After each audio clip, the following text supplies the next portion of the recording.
She won't get out of bed. I don't know what's wrong. I'll get into more of that a little bit. As you can see, it snowed and I'm getting snow blinded. I can barely see. Got to keep my eyes squinted. And this is a big, heavy, wet snow. It weighed everything down. You can make a pretty nice snowman. It's already melting, which is disappointing. I made a short video earlier today and showed you the woods. It was beautiful, just fantastic. I don't know, there's something about being out here with the snow. Now, I grew up kind of in the country. My grandparents lived off into the country. My first, 10 years of life, maybe a little bit more than that, they owned 5 acres. And then they moved a mile up the street where they bought 20 acres. So I've been in the country most of my life, and I never thought I would own country life. I mean, as a child, I wasn't a big fan of it. Out there, you just couldn't do anything, but I guess that's because I was a kid. I don't know. But now I'm older. This is absolutely fantastic. One of the things I have to worry about is my chicken run, and I hate talking about my chicken run anymore. Anytime I talk about it, somebody will say, you need to do this. I feel like I'm pretty much satisfied with everything I've done. I don't need instructions on what to do. And I know that sounds rude. I get it. And people will tell me that I'm being rude, that I'm not taking advice of my subscribers. But it's not like I don't know that I can't do anything else. I can do lots of things. I get it. The one thing my subscribers don't seem to understand, that I've actually tried to explain in these videos many times, is I'm trying to do this on a very tight budget. And I'm trying to teach folks how to do it on a tight budget. It would be great if you had $1 billion and you could live off grid, buy all the things that you needed, and you know, the tractors and all. But at some point, like, are you really off grid anymore? So my chicken coop is backyard tents. And the reason it's backyard tents is I had a family member come up here. We hadn't built a porch roof yet. Winter was coming and he felt like we needed a porch roof. My plan was build a porch roof in the spring, but he came up with a tent. He had a tent, one of these shaded camping things. I don't know what they call them, but you see them at flea markets. And when I built the porch roof, I thought, well, what are we gonna do with this now?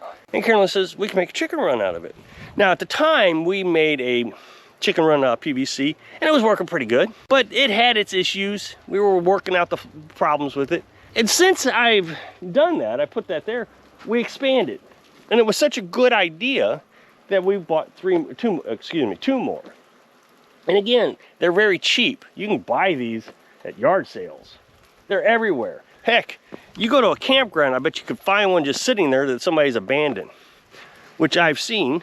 We were nomads and somebody abandoned one. That being said, since I've done this, people have said that they use old trampolines, and they use those for chicken runs. They put fencing around it, just like we did here. We put fencing around it. And I know it doesn't look pretty, but I said this in a previous video. Having a prettier thing, would it make the chickens any happier? Now, I know somebody in the comment section is going to say, your neighbors driving by are going to hate that. They don't want you doing that. Well, you don't know my neighbors, so there you go. You may not like it, but that's not really up to you. You don't have to deal with it. It's not bringing down your property value. I mean, you should see the mess up here that they got. The other thing is if we decide to get rid of it, I get old and I don't want to raise chickens anymore, which is feasible. This I can get rid of relatively easily. If I build something, now I've got a structure there. First of all, you build something, it's going to cost $1,000. Then you got to get permits if it's over a certain size. So now you got all this investment for chickens that aren't going to give you a lot of money back in return. So you want to try to keep this as cheap as possible. I see YouTubers all the time talking about going to Dollar Tree and Dollar General and buying things as cheap as they can, going to yard sales. And maybe that's the point I'm trying to make, is you can live off grid relatively cheap. Now, that being said, last night I had to get up 2 times to make sure this didn't collapse. The last time we had snow, this one collapsed. Now, we use this, it provides shade for the chickens. It's breathable, so air can still get through it. So we was thinking that if we put that on the roof, that the snow would fall through it. And they could have this more of an airflow type of area. I don't know, it was just a thought, and it was cheap. That was the biggest point. instead of continuously buying tarps. The white tarps seem to do the best. All the other tarps that we have bought, different colors, silver, blue, green, they all degrade in the sun. The UV just breaks them down. But the white tarps, we've got 2 now, one on the camper and one here, and they have not degraded. They've been on there for 2 years. So we probably will get more white tarps. We'll cover the firewood with it. And we'll probably go ahead and cover this one because this just isn't working the way we was hoping. But we was hoping the snow would fall through that. So I came down here and I knocked off the snow at 11 o'clock and then again at 2 o'clock. It was a frustration. Now, I know somebody's gonna say, there's just no way I would do that. I would do something else, and just go off on me about how life would be better if they were doing it for me. What have I got invested here? $300. That's about it. And now I've got the chicken coop over there, which I built. We got an IBC tank over there, which we use to raise smaller chickens before they go into the big one. And we got a tarp over this because we have a blanket underneath there to help hold the heat in. So there's a blanket, it's gonna be hard to show you, but there's a blanket underneath the tarp, helps to hold that heat in, and then we got the tarp to keep the blanket from getting too wet. And then we have this IBC tank that we use to raise small chickens so we can keep them separated from the bigger ones until they're big enough to get mixed in with the bigger ones. And we have chicken roosts. We just cut a hole, ran a stick through it, 2 of them, so they can roost on that. And then we just cut out a hole on the front, and I've got a piece of wood with a screen in it that we put up against it, and I put a block in front of it that keeps any predators out or anything. It's not in use right now. It's only used in the summertime. That was maybe $50. You can get IBC tanks everywhere. Just go on Facebook Marketplace. Everybody's getting rid of IBC tanks. It's IBC. I forget what it stands for. So now I've only invested $300 into chicken run and chicken coops. Now my chickens are paying for themselves. And all I got to do is come down here 2 times during a nighttime snow. Last time it snowed in the morning. If I'd have just come down here at 7 a.m., I get up at 5 and knock that snow off, it wouldn't have collapsed. I would rather get up 2 times once a year to knock the snow off than have to go to work every day of my life trying to keep up with the Joneses by having some fancy thing. I just don't understand why everybody wants to spend so much money. I see people doing this all the time. They'll spend $500 for a $5 problem. I mean, there's sometimes I don't even have a problem, and they'll tell me that I need to spend money to solve the problem. So chickens are kind of interesting.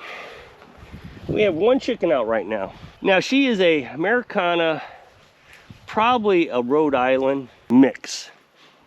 So when we incubated our chickens, we had an Americana male, and he bred with everything, all of them, the Americanas, the Rhode Islands, and the Buff Orpingtons. So we have a mix of 3 different types. So we do have full-blooded Americanas because we had Americana male and Americana females. What I find interesting is when it snows, you probably can see there's no snow in there. Obviously there's no snow in there because we have a tarp over it. It's not very wet in there, no more wet than it was yesterday, but they will not come out when it snows. So they just sit in there and they roost most of the day. They'll jump down, they'll eat some food, and then get back up on their roost. There's roost in there, like the sticks you saw in the IBC tank. I did the same exact thing in the chicken coop, the actual chicken coop. They'll lay their eggs, they'll go into their nesting box and they'll lay their eggs, but they don't come outside, except for that one. She comes out. I think there's actually 2 that will come out, and those 2 are very friendly. When we feed them snacks, it's not a snack, it's sunflower seeds and corn. So when we give them that, they get all excited. And one of the Americanas nearly runs out of the coop, chicken run, every time I open the door. She wants to come out, I gotta push her back in. She's so friendly, which is odd for Americanas. Americanas are not a friendly bird, but she is so friendly. So she'll come out when she thinks I'm around, because she thinks she might be getting more food. She's just like a dog or a cat. Our cat is the same way. She hears a crunkling of a bag, and she'll come running out of her little tube. We got these little tubes, so she could hide. She'll come running out to get her snack. She wants a snack. Well, the same thing with the chickens. So they just sit in there and sleep most of the day on cold, or not cold. This is not a cold day. It's snowy. So on windy days and snowy days, they stay inside. I just find it very interesting. Now, I know a lot of people are going to say, well, you know, it's cold. Chickens actually do better in cold weather than they do in hot weather. You lose more chickens from the heat than you will in the cold. Now, we have very hardy winter birds. We got the Brahmas, and they're built for winter. Their feet actually have feathers on it. It's kind of cute, but they don't come out either. So I don't know what it is. The thing that can happen in the cold is their comb get frostbite, and so can their feet. So maybe they think the snow is just too cold and they get confused as what they're seeing. I don't know. But they don't come out. Stays in bed all day, just like I said. The only other time my sleep is interrupted on really cold nights. So when we got down to that -8, I had to get up at 2 o'clock in the morning to start the stove. I'm not necessarily sure I would have had to have done that, but my water tank, my IBC water tank, is outside. So I have ventilation. I'm running from inside the house, and there's a fan that pushes house temperature air into the IBC tank box. And on really cold nights, I have 2 fans pushing air through that ventilation. So that keeps the water warm. So I get up at 2 o'clock in the morning to make sure the house is staying warm enough to keep that warm. When we light the stove, we light it around 65 degrees, and then the temperature in the house at person height when you're sitting down with the thermometer gets up to about 85 degrees. So it's a little warm in there. We turn a fan on, that helps keep us cool. But at the ceiling, it can get up to 100 degrees up there. So we run that ventilation up above the shower, and so you're getting all that 100-degree temperature coming down into the box. The other thing is, just across from the shower is the wood stove. So all the heat is being drawn in right there from that stove, keeps this nice and warm. So I have to get up and light that stove. Now I might try something different this time. If it ever gets below -6, I don't think I'm going to worry about keeping it warm too much. I think I'm actually going to let it freeze. I'm going to evacuate the pump from water so it doesn't break. That's not hard to do. Just shut the tank off from the pump. It's a little RV pump. You run the RV pump for a few seconds. That empties the pump, and then you shut it off. And I think I'm just going to let it freeze. It's going to freeze anyways. So it would be safer if it froze with it being empty than it would be if it was full. I lucked out this last time. The pump froze, but it didn't break. The time before last, it froze and broke the pump. So if you'll click this up next box, it'll take you to a video where I was kind of ranting about government. So if I can inspire you to find peace in your life when you're living your dreams. Thanks for watching.